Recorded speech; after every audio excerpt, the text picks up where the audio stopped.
रामदास कदम साहेब, आजवर तुमचा मान राखला जात होता. याचा अर्थ तुम्ही काही बोलाल आणि आम्ही खपवून घ्याल असं नाही. तुम्ही उद्धव साहेबांवर आरेरावीची भाषा करताय. काय तुम्हाला दात आले का? अहो, तुम्ही ज्या महापालिकेवरती बोललात, रामदास कदम, अहो महापालिकेचं तुम्ही वाटूळ केलंय 2-2.5 वर्षामध्ये. ज्यावेळेस शिवसेना उद्धव बाळासाहेब ठाकरे साहेबांची महापालिकेत मुंबईला सत्ता होती, त्यावेळेस 91,000 करोड रुपये महापालिकेचं शिल्लक होतं.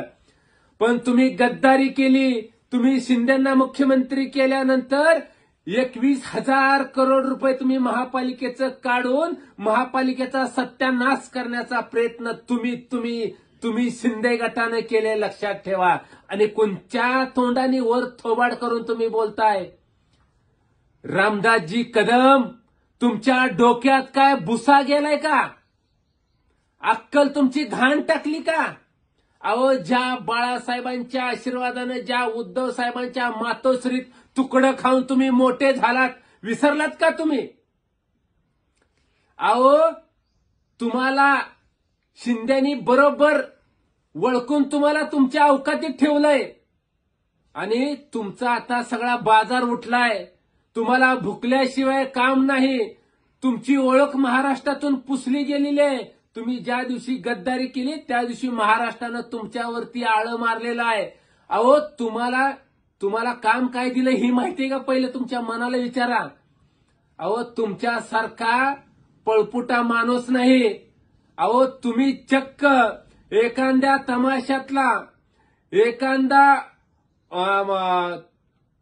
नाटकातला जसा एखादा कलाकार असतो का, पुळचाच काम तुम्हाला दिलेलं आहे. रडायचं काम तुम्हाला दिलेलं आहे. तुम्हाला टाळ्या वाजवायचं काम दिलेलं आहे. तुम्हाला मर्दाची जबाबदारी शिंदेने दिली नाही. कारण शिंदेचे लक्षात आले की तुम्ही कुठल्या लायकीचं आहेत ते. आणि तुम्ही जी ही नाटक केलं ना, रडायचं, बोलायचं, आरेरावीची भाषा करायची, त्याचं बक्षीस म्हणून तुमच्या पोराला मंत्रिमंडळात घेतलेलं आहे. आणि तुम्ही काय वर थोबाड घेऊन सांगताय? आजवर तुमचा मी मान राखला. अहो, तुमच्या टाळूची सगळी केस गेली तरी तुम्हाला अजून अक्कल-दाढ आली नाही का? आणि तुम्ही यापुढे उद्धव साहेबांवर जर अशा पद्धतीनं बोलाल तर तुमचा हिशोब आरेरावीच्या भाषेत घेतला जाईल. लक्षात ठेवा. कारण तुमची अवकात काय आहे ना, सगळ्या महाराष्ट्राला माहिती आहे.